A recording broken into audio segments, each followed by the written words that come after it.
On a second. Hey, there we go. Hey, folks, thanks for tuning to the BAMF podcast. I'm your host, Mike Lafferty, here with game dev Mike Myler. How you doing, sir? I'm good. How you doing today? All right. You living the dream, man. Living the dream.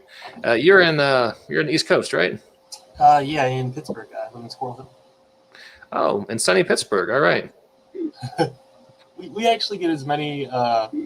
We don't get as many rain days as Seattle, but we get as many cloudy days. Mm-hmm. So we get the same number of sunlight days as Seattle. So it's the garden spot of the Midwest. Yeah. Okay, fair enough. And freaking co-host Jacob Blackman is here. How you doing, Jacob? I am doing well. How about yourself? All right. And you, Mr. Myler, Mr. Blackman, you guys have a shared backstory, right? Yeah. We've known each other for years, and Jacob's worked on a number of my books. Do you want to go ahead and tell them the Gen Con story? The first time Mike and I met in person was shortly after we started working on our very first project together, which was with AAW Games, and we met at Gen Con at the Diana Jones Awards, and This Mike is very was early in my career. this is very early, and this is like I want to say 5 years ago, 4 years no, ago? this is more like 8 years ago. No, I've only been in the industry 6 years. We Jacob. are It wouldn't have been 8 years ago. We are old. And Mike is already a little inebriated and picks me up and spins me around saying, Jacob, I love you, I love you, I love you. And that was pretty much our first meeting in person. And I was like, You said this is the first time anybody's picked you up in a hug? Which yes. is Well, crazy. since my dad. That's what you call a friendly drunk. Yes, he was a happy, friendly drunk. So it was a good first impression in meeting Mike in person. All right. Hey, so we're going to talk about Mike's new Kickstarter project. Before we go there, you got a really cool Hero-Clix you were showing us off pre-show. I'm going to make your window super big. Okay. So you can show folks at home. I was just recently at my my local gaming store. They got a whole bunch of the new Hero-Clix set, and I just dropped a whole bunch of money on it. I got this big guy, which is the Supreme Kree Intelligence, and then I got like an entire brick of the brand new Justice League Unlimited Hero-Clix, which are just gorgeous. They look exactly like they do in the TV series, and there's a whole lot of figures that are just wonderful. And me and my roommate Mark were tearing through them and deciding, okay, which ones are we going to keep, which ones are going to the repainting file. So yeah, it's great. All right, cool. So it's not really a review because it's more just saying, hey, this is super fucking cool, right? So that's yeah. And if you are a fan of Hero-Clix, it is a great game. This is a good set to get, and if you are a fan of the Justice League Unlimited Bruce Timm and Paul Dini series, you might want to consider getting these figures because they are very classic representations of the DC figure, of DC characters, and everyone who's a big fan of DC really likes that show, the various shows, and these would be good figures to have to add to your miniature collection if you play superhero games. Is there a Clix for the question? I'm sorry? Does the question have a Hero-Clix figure? Yes, we got a question figure out of the set. It was actually Mark's telling me we got 2 question figures in the set. So is one of them Renee? No, they're both from the TV series. Right. I thought Renee at some point. Well, no, that was maybe like an Ultraverse episode. Yeah, that was in the comics and other shows. But in the Justice League Unlimited, it was just the original question. Big Sage. Well, hey, awkward blunt force segue. Speaking of classic heroes, Mr. Myler, you've got this new project launching with your friends over at EnWorld Publishing, where you are starting up for 5e classical mythological heroes. Can you tell us a little bit about it? Yeah. A couple of years ago, Morris, who is awesome to work for, by the way, if you never work for Morris, it's great. He asked me to start doing a column on EnWorld where, like, every week I would build a character from mythology using like class levels, right? So we start with Achilles, and then Blackbeard, and so on. It's just like a request-driven thing. So it's whatever people ask me to make gets on the list, and I go through and eventually get to them all. And then so there's two sides of the column, right? One is the mythological figures, which is like literally like this is how you build Robin Hood as a character, right? Like he's got this many levels. These are the feats you take. This is the ability score breakdown when you have 27 points to buy with, and so on for there are 4 different awesome lady pirates in it. For one, I love that so much that I got to keep all 4. Grace O'Malley, who actually has a place in Ireland named after her by the Queen at the time, because she was such a badass and like snuck a dagger into the court. Anne Bonny Ching Shi, who is like the most impressive pirate in history. She was I've heard of her. Yeah, she had a fleet of like 2,000 ships, and like at the end of it, she brokered this deal that was insane. Where it was like 300 dudes she had to like put to the gun or plank or whatever, execute, and then the rest just got to like go home and keep their winnings, which is just out of this world. Hey, here I got her a tiny picture there on screen. Yeah. There you go. There's she. So yeah, there's a bunch of characters like that, which are great because like as a GM, you're like, oh, okay, Aladdin. I know that's going to be like a pretty solid thief stat block. Wait a second, you have Conan. Yeah, we just literally had an argument about this for the past hour and a half. So does the Robert E. Howard estate give you any? Okay. Yeah. So like the first couple stories are public domain, but the Conan and a lot of stuff related to Conan are trademarked, and trademarks operate differently than copyright does. And copyright operates differently depending on what country you're in. So, because EnWorld is a British website, I was fine to publish an article about Conan. Here's how you make Conan. But we have misgivings about printing him, so that's actually being replaced by a 2-page piece of artwork, which is great. It's like Gladiator fighting a gigantic scorpion, which fits perfectly for the book. But we had to cut Conan, which is I wanted to call him the Complex Barbarian. I thought like if we call him the Complex Barbarian and we're tongue in cheek about it, like people will get that it's Conan, But okay, so he's PDF only, is what we're saying. He's not. That's the only time. If you want to see that PDF page, you pull it off YouTube because it ain't going nowhere else. Really? Okay. Yeah. So, any of our listeners or viewers, get to our YouTube page right now and zoom in as close as you can. And this is your. Although I'm guessing he's still up on the EnWorld forum he's somewhere. Still right? up on the forums. Yeah. Okay. Cool. Wow. So no problems with Cthulhu then, because I see he's right here. No problems with Cthulhu now. Okay. So yeah, half of it is building characters like that you can take as like use as a pre-gen character in Adventure League, and then the other half is epic monsters, where it's like I can't make you Dorian Gray using class levels. It won't be Dorian Gray. Yeah, I can make you Dorian Gray like thing, but if you want to have actual Dorian Gray, then he needs to have stuff that you just can't get as a character. So then they're built as monsters. So you've got Fafnir. Oh, Fafnir is so freaking cool. Do you know Smaug is based on Fafnir? Yeah, I knew that. Yeah. That is awesome. It's been a very enjoyable column for me because like one of my minors in college was mythology. So like, this is my jam right here. And the book is wonderful. He decided to finally make it into a book instead of just by collecting all the column posts. Not all of them, most of them. I don't know, in January or February. And it's been slow cooked, and the designer's taken his time with everything, and all the pages look drop dead gorgeous. It's going to be banging. He's got 1,300 people following the Kickstarter page now, and it launches on Tuesday. So we're looking at a pretty. I mean, I think that's bigger numbers than we had for a Touch More Class, and the Touch More Class got like $100,000 or something on Kickstarter. So.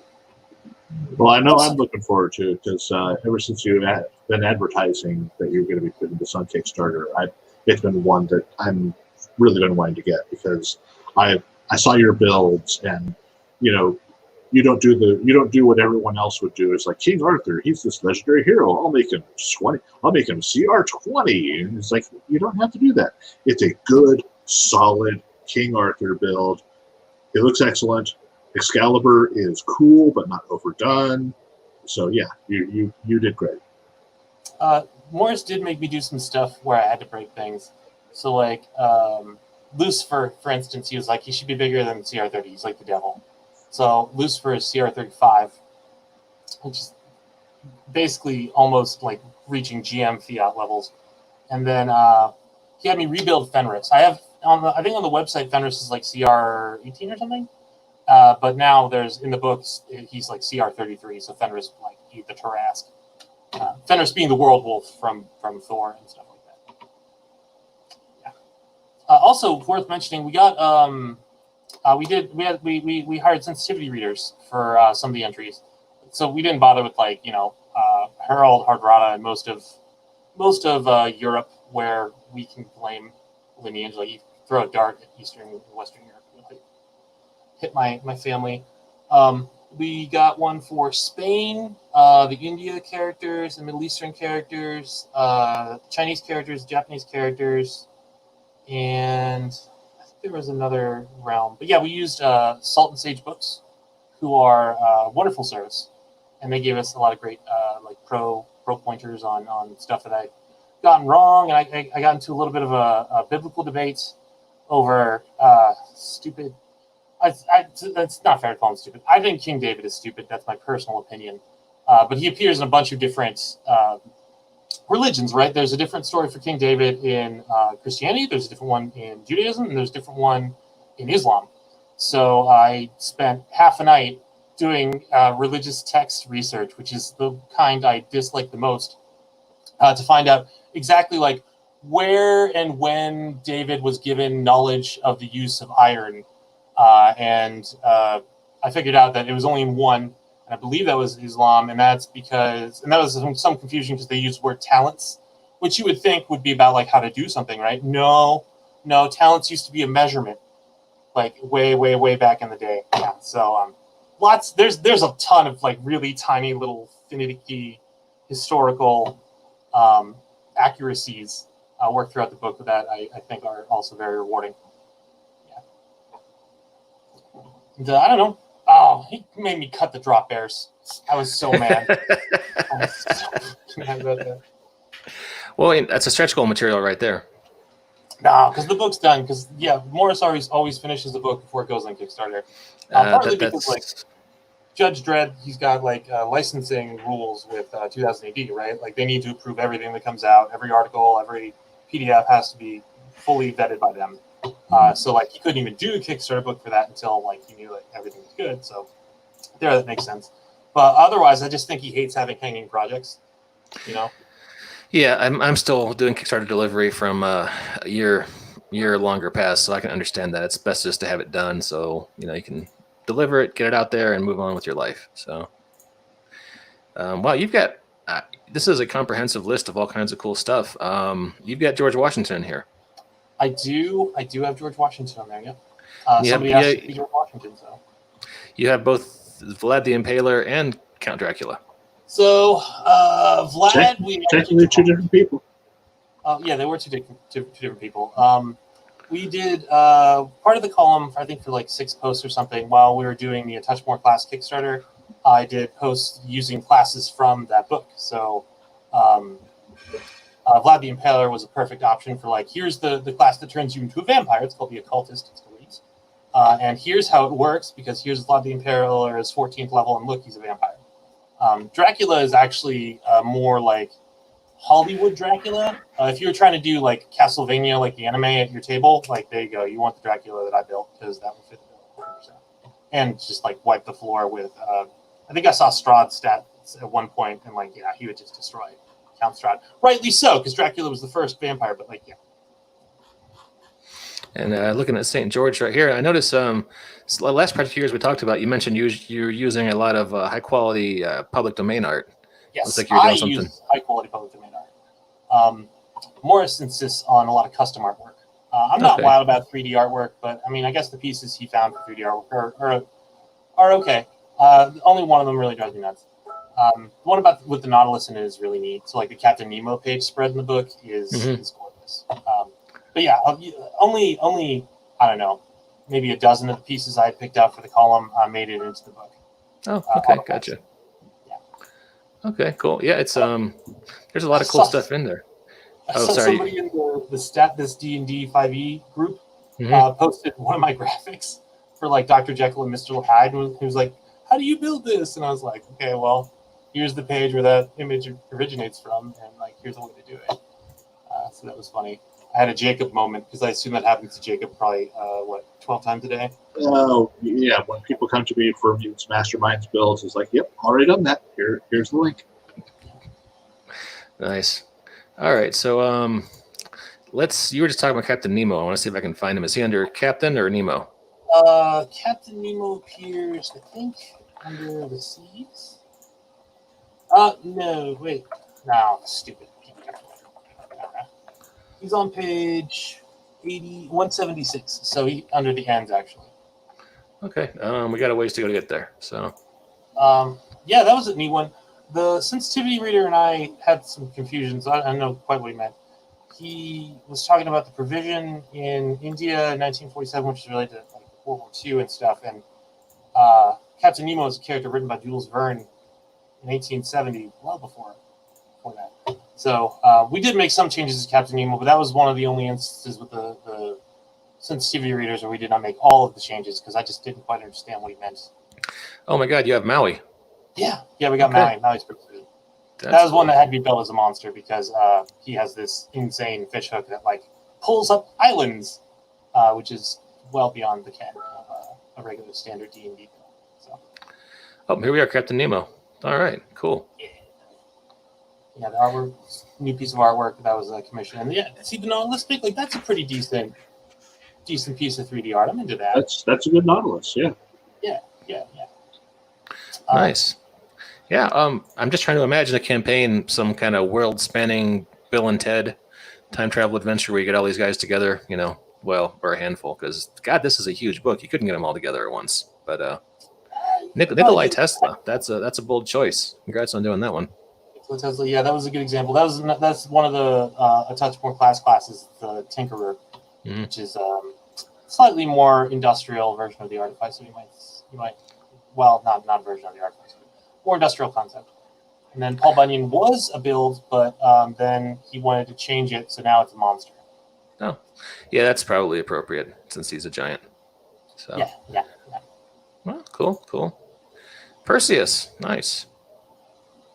Yeah. Let's see, what was the thing about Perseus? Perseus wasn't actually the one to get the Pegasus. No, that was Bellerophon. Exactly. But like, nope, I have a minor in that thing, right? Like, I should have known that, but when I was doing my research, I was like, holy shit, I know. That was not his Pegasus. But he's kind of like the Captain America of ancient Greece, Mm-hmm. So they just kind of throw stuff on him. Mm-hmm. Rasputin was a fun build. Oh, I bet he was. It was like, how do you make the character that just keeps getting back up over and over and over and over again?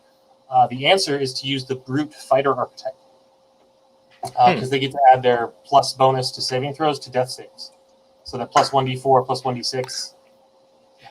So he's just rolling relatively well, not always rolling 20s. And then that brings up another thing. So like to do all this stuff using the core, I have to take like the game mechanics and material that is not included in the 5e SRD, so not under the open gaming license, and then reword everything. So it's the same mechanics and intent, but like worded all differently because you can't copyright the wording. Mm-hmm. So if you pick up this book as a designer, it has great value for you because you can be like, well, how do I make an artificer and still use the same rules from 5e and like not have to put it on DM skill? Like, boom, check out Captain Nemo. He's an artificer. Just like reverse engineer and change Captain Nemo for gender neutral pronouns. So yeah, I was really that's kind of the part that excites me the most because I'll definitely be using this all the time. Nice. This is just a massive tome. How long have you spent working on this, Mike? Oh God, I don't know when the first. I can look up when the first post was. We can safely say years, right? Yes, I've been doing the column for years. Okay. The first post was March 14th, 2018, so over 2 years now. Good Lord. Yeah, been at it for a while. And it's still going on. So, like, if you want to see a character and it's not already on the very convenient hyperlinked wiki page for the column, let me know. Post on one of the posts. I will see it, and I will add it to the list of queues. Preferred to get lady characters because they're only about 33% of the gender characters in the book are females, which is not great. So like I prioritize requests for female characters, but I'll take male characters too. And yeah, as long as it's in the public domain. And I have a rule about like somebody asked for the Winchester lady, the crazy Winchester lady who made the mansion. Oh yeah. Yeah, but she's relative. She's died a little bit too recently for me to go and it just feels disrespectful. So like at least 100 years from the death of a person. If you want. I was gonna say Joan of Arc, but I see she's already in there. So she is. It's a Hollywood version of Joan of Arc. It's not the. I talk about the more like historical way to do it, which is probably honestly like a bard, but that wouldn't be very fun in play because she'd be like a 3rd level bard. Yeah. Like high charisma 3rd level bard. Well, do you have wonderful great figures like Cleopatra or Shamiram? What was the second one? Shamiram. Shamiram. It's spelled like Semiramis, but it's pronounced Shamiram. She was the ancient Assyrian queen who was supposed to be like a sorcerer queen. Ooh. I haven't actually heard of her, but Cleopatra is right here. Cleopatra. But yeah, Semiramis was the queen regent of the Assyrian Empire who reigned from 811 to 806 BC. Just added Serenus. Yeah, there we go. She'll go on there now. Excellent. I got Queen Tamar. I think she was the last chronologically added character to the list. And then the next one on my queue is Cathay Williams. Awesome. She was like a private in the Civil War. Dressed up like a guy, pulled an Anne Bonny, you might say. And yeah, she's gonna be that's gonna be a good one. Hey, you ever watch Drunk History? Yeah, I watched Drunk History. Yeah, Aubrey Plaza was Cleopatra. Oh yeah. I was thinking of Sadie the Goathead from. She was a rogue in 19th century New York. Her thing was she would run into you with her head and then mug you. Oh, that's fantastic. Yeah, she got into a fight with a barkeep who ripped off one of her ears and kept it in a jar behind the bar. So she fled New York for a while and was a river pirate in upstate New York. And then, although since I'm the only person on this room who knows about her, maybe she wouldn't be a good addition for Mythological Figures. No, those are great. The obscure stuff is fantastic. Well, maybe that's for the Obscure Figures book, the sequel. Well, the next book on this will be all the stuff that I wasn't allowed to keep in here. So like drop airs, for instance. Anything that was not like one specific creature, he made me cut. So Jersey Devil's still in here. Mothman is still in here. Well, they need to be cut. Yeah, it's important to have the cryptids. Yeah, it's a bunch of weird cryptids. And there's stuff like after the fact, like I would love to have Joe Majorak in here. Because I didn't even know about Joe Majorak. He's kind of he's the Polish, or is it Czech steelworker? We're not right? sure. Serbian. Okay. It's up in the air. But like we drove over to the statue for him because they have one for him like right outside USS Steel. It's like 15 minutes from our house. So like there's a picture of me and my dog, and then Joe Majorak, who's like 20 feet tall and like shiny. Yeah. So there might be another book in the mix, but it'll be a while because I got to approve posts. You know, I got a buddy's father used to work in the steel mills in Chicago, and I just knew him from D&D and geeky stuff. And, you know, every once in a while he started talking about work in the old days, and it was this weird transformation. He went from a normal middle-aged geek to like a character from a John Steinbeck novel. Just talking about the fights with management and, you know, dealing with the strikebreakers and Pinkertons and different world entirely. But yeah, all right. So this is a cool book. We've been checking it out here. When's Kickstarter launch, and how does someone sign up to get notification when you go live? It launches on Tuesday, June 30th, I think, at noon EST or thereabouts. Okay. How long is the Kickstarter going to run? Is it a full month? I think it's going to go for a full month. That sounds like his style. Okay. And that's And when are you expecting release? Oh, he'll send out stuff immediately. Excellent. Oh God, it's over 1,500 people now. Okay, all right, that's fine. That's good. That's good. That's awesome. That's great. Oh, that's so No pressure. No pressure. Yeah, no pressure at all. No, none. So if Assuming you you go have, to- I'm assuming you have some stretch goals in mind. I don't think he does. I know we have stuff to give people for free once we hit certain thresholds, but not to like increase the value of the book or change the book at all. It's Okay. like villain spotlights from Insider. So we've got, I don't know, probably 20 or something like that, where it's here's, it's not just a mummy lord, it's a Shaq the Zealotous mummy lord, and like here's how he's different from a regular mummy lord. Hooks and occasionally maps and stuff like that. So there will be stuff that value adds to pledges, but like no changes to the book. The book is done. It's been proofed. He's not going to add stuff to it. Okay. Yeah, go to enworld.org/myths, and that'll take you to a landing page. At the very top, there is a link to the Kickstarter, and on Kickstarter, there's a thing you can click. It says notify me on launch, and they'll tell you the project is go. And then, like I said, I think his record was like 6 minutes before he sent back his PDFs on the last one. So wow. Okay. Yeah, we're looking at that page right now. I'll make sure to throw it into our show notes as well so people can check it out. So, and that's the story. I would check this out. Mike always does good books, and this looks like this will be a fun one to have on your shelf. Yes. Any closing thoughts before we wrap things up, guys? I want this book. I want this book back. yeah, if nothing else, come and watch the project as I have a seizure whenever we get way too much money and too many backers. It's a good problem to have, Mike. I know. It's just I'm an anxious person, so I understand, but most people I know are in Kickstarter is like, oh shit, am I going to fund? I mean, I have indie comics guys on here all the time who are like, 2 days away from the end of the campaign, and they're like, fuck, I need $1,000 more. I mean, you guys kind of have the opposite problem at EnWorld. You don't really have much, doubt about whether or not you're going to fund. Yeah. And, well, they always have a pretty nice following. And Morris is really good about payment. He always pays people promptly, but like this is one of those projects where I just did a whole bunch of stuff on like he was like, hey man, can you give me this today? And I'm like, yeah, here you go.